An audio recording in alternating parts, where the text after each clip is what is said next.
All right, so,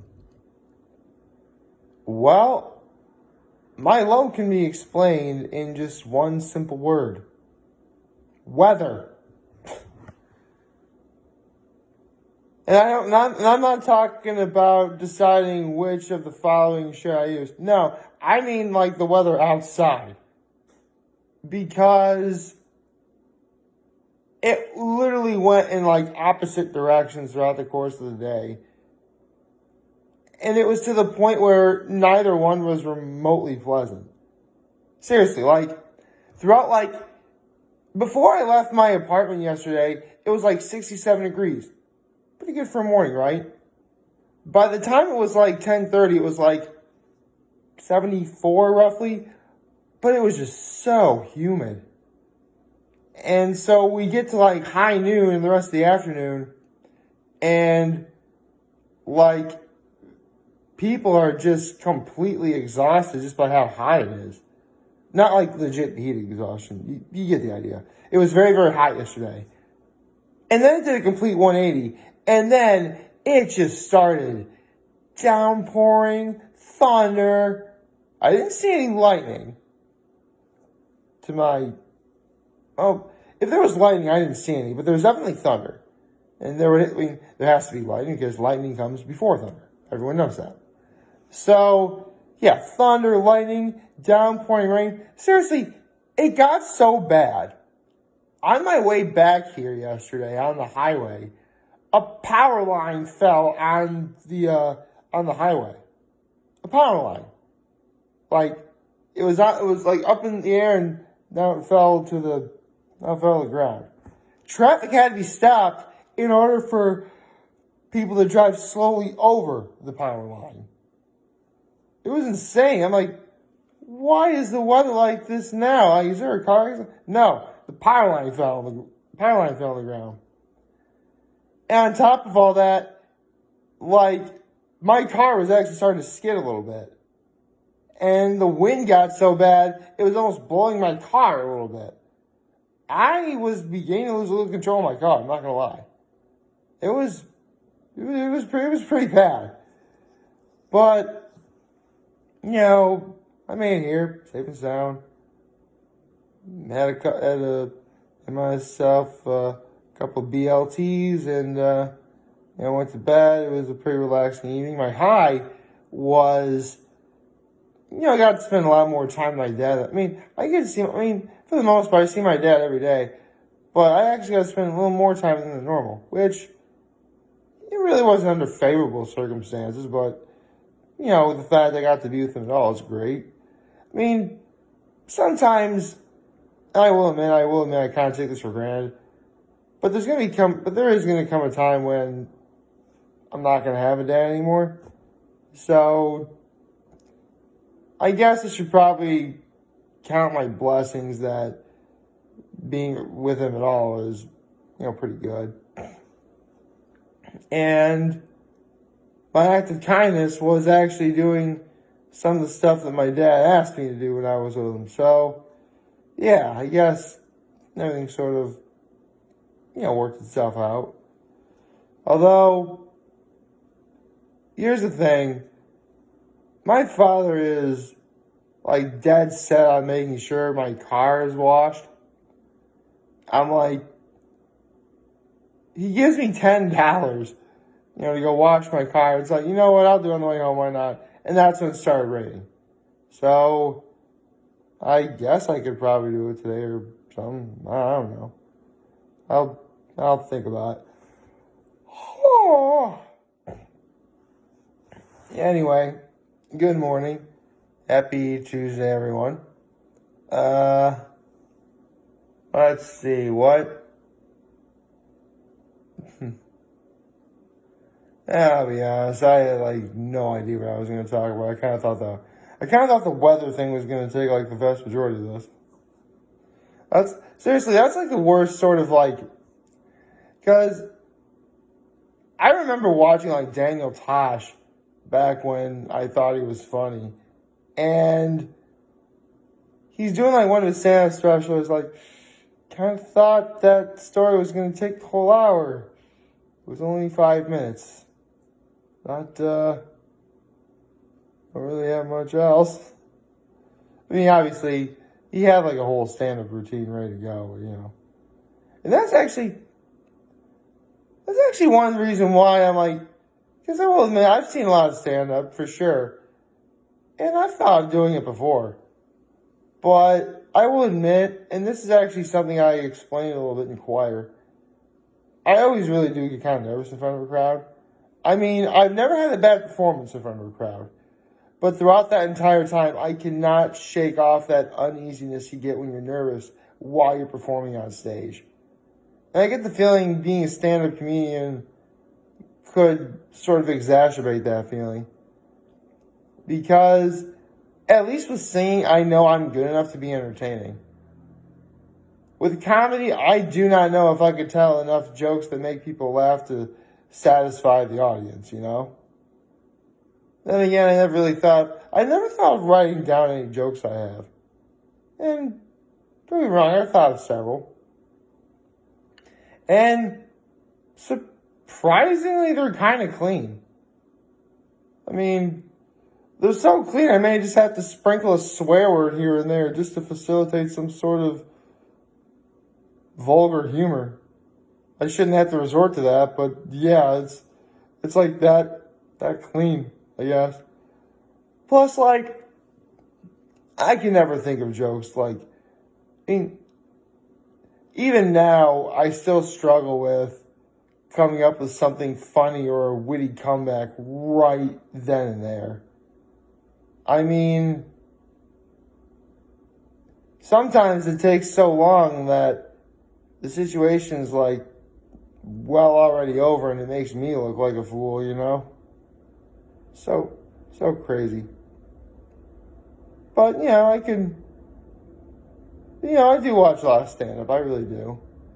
I mean, to this day, I still consider Dennis Leary's No Cure for Cancer one of the best stand-up specials I've ever seen. And I've seen a lot of good stand-up comedians before. Billy Gardell from Mike and Molly. His halftime special. I have his halftime special on my iPod. I'll listen to that pretty often, actually.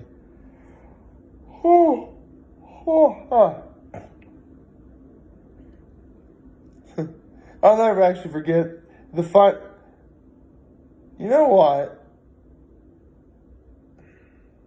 Here's the thing. I want to talk about my Mount Rushmore of not stand-up specials, but comedic stories. Basically, they're stories in which, a comedian on stage, be it like during their stand-up special, or maybe they just happen to be like doing like 15 minutes or something. And the story isn't necessarily long, but they are, like, they're funny. They're definitely building up to something really funny. And I could listen to those specific jokes, like, often.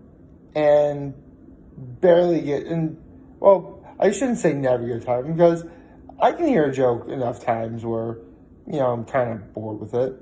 Not to the point where it kills it forever for me, but, you can kind of, take a break from hearing it for a little while. That sort of thing.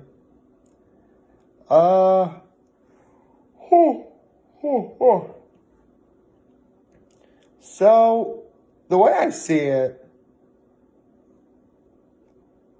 plus I've also heard enough stand-up specials where instead of a Mount Rushmore, I could almost do like a top 10 comedic stories. The problem is, though, they'd be occupied by the same comedian, and I don't really want to do that.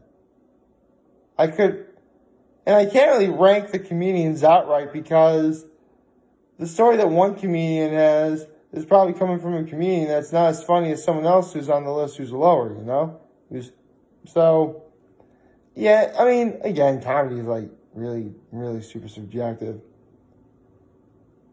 Plus, I'll be honest, whenever you're coming up with your last one, like, say you're coming up with a top 10, right? Picking, like, your number one and like, your first, like, the ones at the very top. Oh, sorry. There we go. The computer screen went dark on me. Like, sorry, what was that? Right. The ones you have at, like, number one, number two, number three, like, the ones at the very top, those are the easiest to figure out.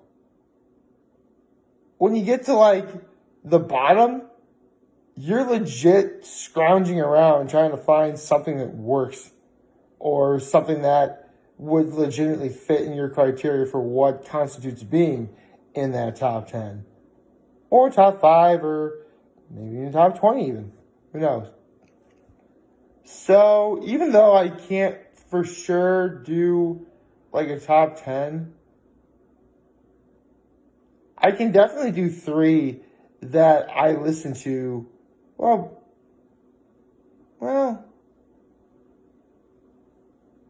could I? Well, technically one joke is directly after a story. You could put it all together at once. So, you know what? Yeah, I do have a Mount Rushmore of comedic stories. So, actually, you know what? Speaking of Billy Gardell, I have to do an honorable mention. And that is the vast majority, like, any story that Patton Oswalt says.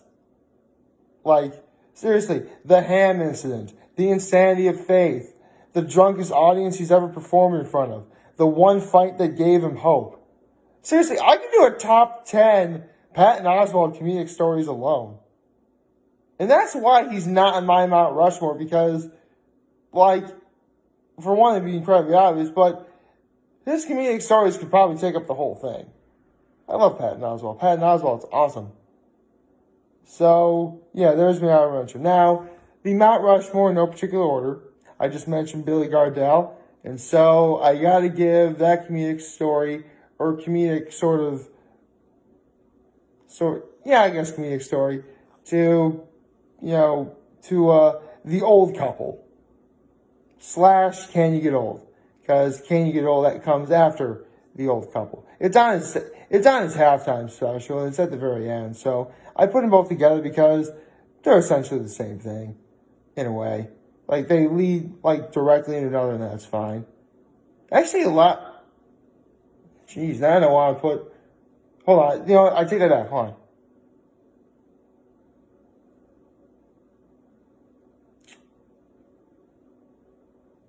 Huh. Let me look up one thing before I continue. Hold on.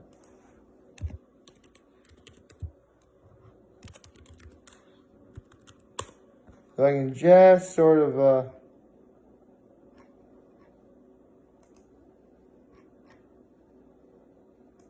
okay, hold on, here it is. I can just sort of, you know what? This actually just came out on Father's Day weekend. So, you know what?